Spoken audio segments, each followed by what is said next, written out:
হবেই, আপনি খুব ভালো করে জানেন। রাতের পরে দিন হয়, তাই এই পরিস্থিতি ঘুচবে, যে টিকে থাকবে সেই কিন্তু সফল হবে। সুতরাং আপনাকে টিকে থাকতে হবে।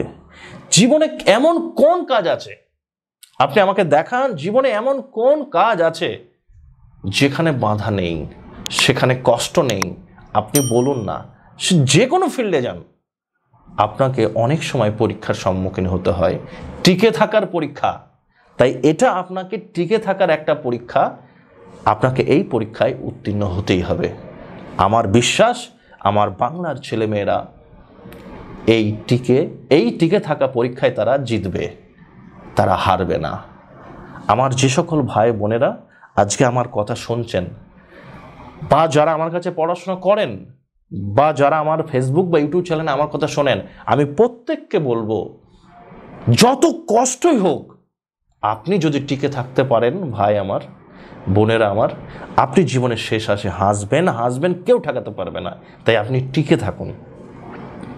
ওকে, যাই হোক, আমি অনেক কথাই বললাম, শেষ এই কথাটাই বলবো যে যতক্ষণ আছে আমার শ্বাস, ততক্ষণ থাকবে আমার বিশ্বাস।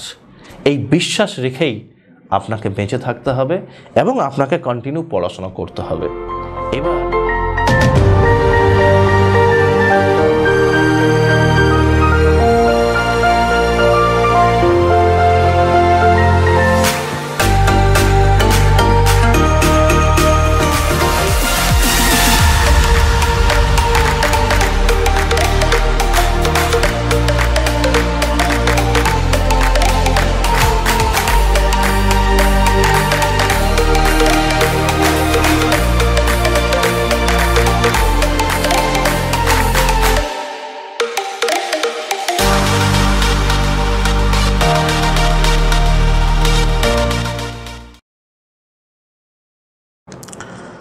দেখুন, আমরা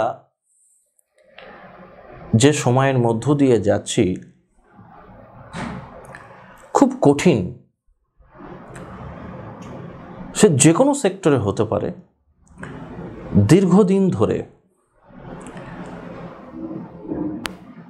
নিয়মিত রিক্রুটমেন্ট নেই,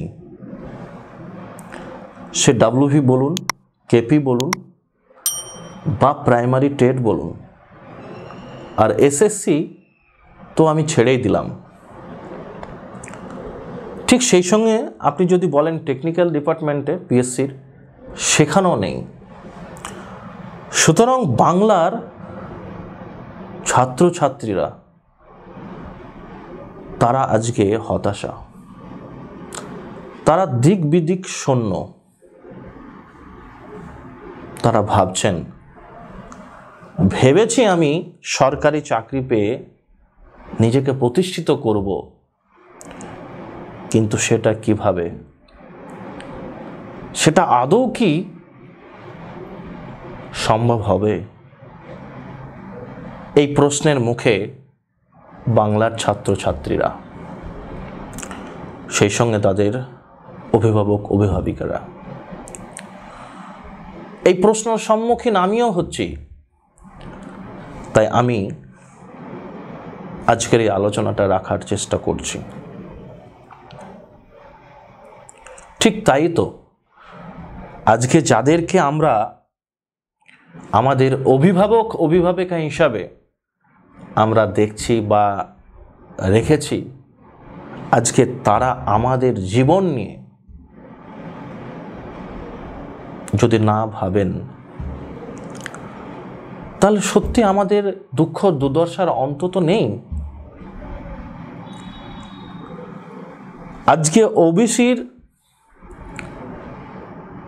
বিষয়টা নিয়ে বাংলার ছাত্রছাত্রীদেরকে বঞ্চনার শিকার হতে হচ্ছে।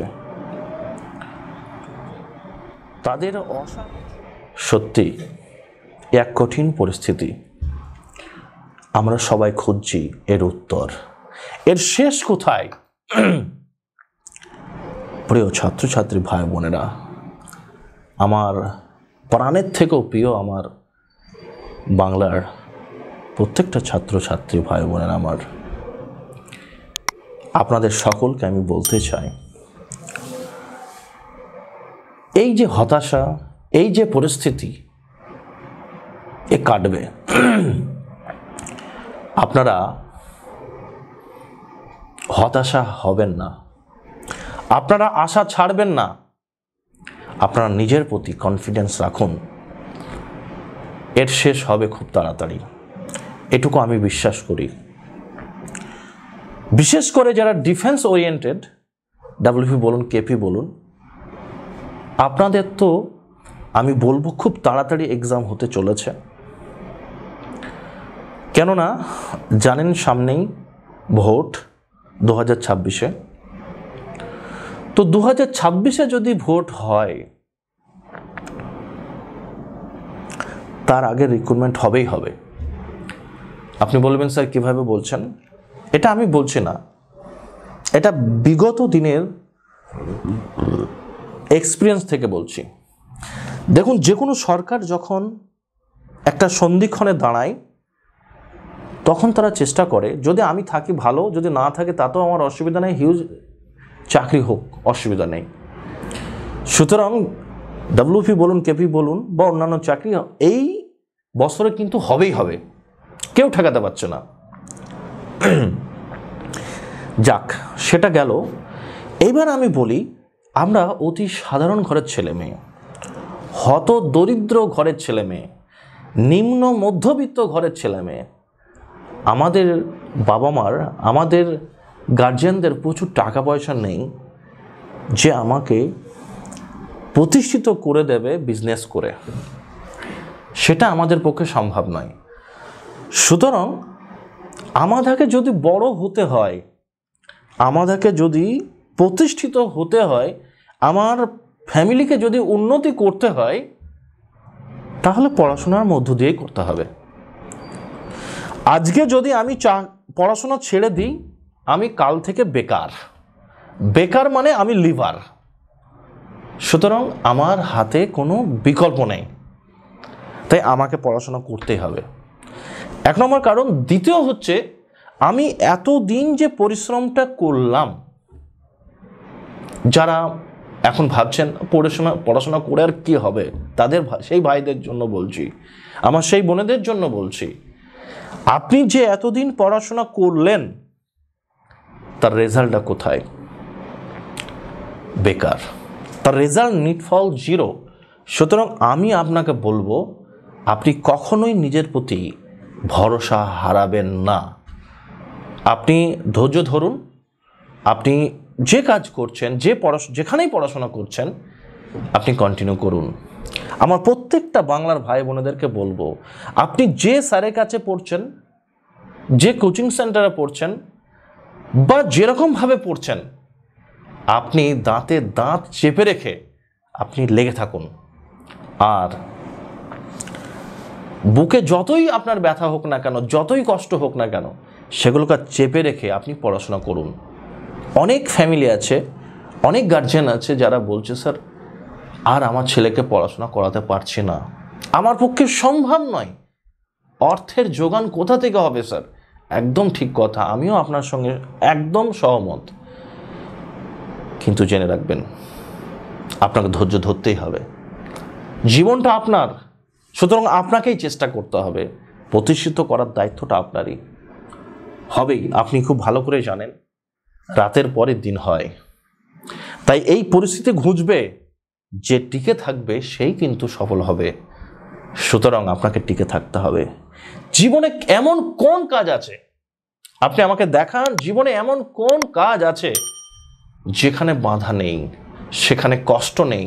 আপনি বলুন না, যে কোনো ফিল্ডে যান, আপনাকে অনেক সময় পরীক্ষার সম্মুখীন হতে হয়, টিকে থাকার পরীক্ষা। তাই এটা আপনাকে টিকে থাকার একটা পরীক্ষা, আপনাকে এই পরীক্ষায় উত্তীর্ণ হতেই হবে। আমার বিশ্বাস, আমার বাংলার ছেলেমেয়েরা এই টিকে থাকা পরীক্ষায় তারা জিতবে, তারা হারবে না। আমার যে সকল ভাই বোনেরা আজকে আমার কথা শুনছেন, বা যারা আমার কাছে পড়াশোনা করেন, বা যারা আমার ফেসবুক বা ইউটিউব চ্যানেলে আমার কথা শোনেন, আমি প্রত্যেককে বলবো, যত কষ্টই হোক, আপনি যদি টিকে থাকতে পারেন ভাই আমার, বোনেরা আমার, আপনি জীবনের শেষ আসে হাসবেন, কেউ ঠেকাতে পারবে না, তাই আপনি টিকে থাকুন। ওকে, যাই হোক, আমি অনেক কথাই বললাম, শেষ এই কথাটাই বলবো যে যতক্ষণ আছে আমার শ্বাস ততক্ষণ থাকবে আমার বিশ্বাস। এই বিশ্বাস রেখেই আপনাকে বেঁচে থাকতে হবে এবং আপনাকে কন্টিনিউ পড়াশোনা করতে হবে। এবার আসি আমার মিশন জবে সম্পর্কে। আজকে জানেন যে সারা বাংলার ছেলেমেয়েরা তারা মিশন জবের আবাসিক কোচিং এসে পড়াশোনা করে। ডিফেন্সের জন্য হোক বা যে কোনো জন্য হোক, তারা আমার আবাসিক এসে পড়াশোনা করে। ঠিক তার পাশাপাশি আমাদের ক্লাসরুম কোচিং রয়েছে, সেটা বহরমপুর হতে পারে, মুর্শিদাবাদের, এবং আমাদের নদিয়া পলাশীর যে মীরা আরোপের অপোজিটে আমাদের ব্রাঞ্চ রয়েছে, ওখানেও হতে পারে। তো আপনারা যাতায়াত করে হোক বা আবাসিক কোচিংয়ে হোক, যেটা আপনাদের সুবিধা আপনারা সেটাই এসে মিশন জবে পড়াশোনার সুযোগ নিতে পারেন। আমার যে সকল ভাই বোনেরা আমার ফেসবুক হোক, পেজ হোক বা ইউটিউব চ্যানেল হোক, যারা আমার কথা শ্রবণ করছেন, আপনাদের সকলকে আমি হার্দিকভাবে অভিনন্দন জানাই। ঠিক তার পাশাপাশি যারা আমার কথা শুনছেন, আপনাদেরকেও আমি অসংখ্য ধন্যবাদ জানাবো যে আমার এই চ্যানেলটাকে আপনারা ইউটিউব যদি হয় সাবস্ক্রাইব করুন, আর যদি ফেসবুক হয় তাহলে ফলো করুন। আর আগামী দিনে আপনারা কি বিষয়ে ভিডিও চাইছেন সেটাও অবশ্যই আপনারা ইউটিউবে জানাতে পারেন। আর আজকের আলোচনাটি যদি সত্যিকারের আপনাদের কাজে আসে বা ভালো লাগে, অবশ্যই আপনারা কমেন্ট করে আমাকে জানাবেন। ভালো থাকবেন, দেখা হবে খুব তাড়াতাড়ি আবার। ধন্যবাদ।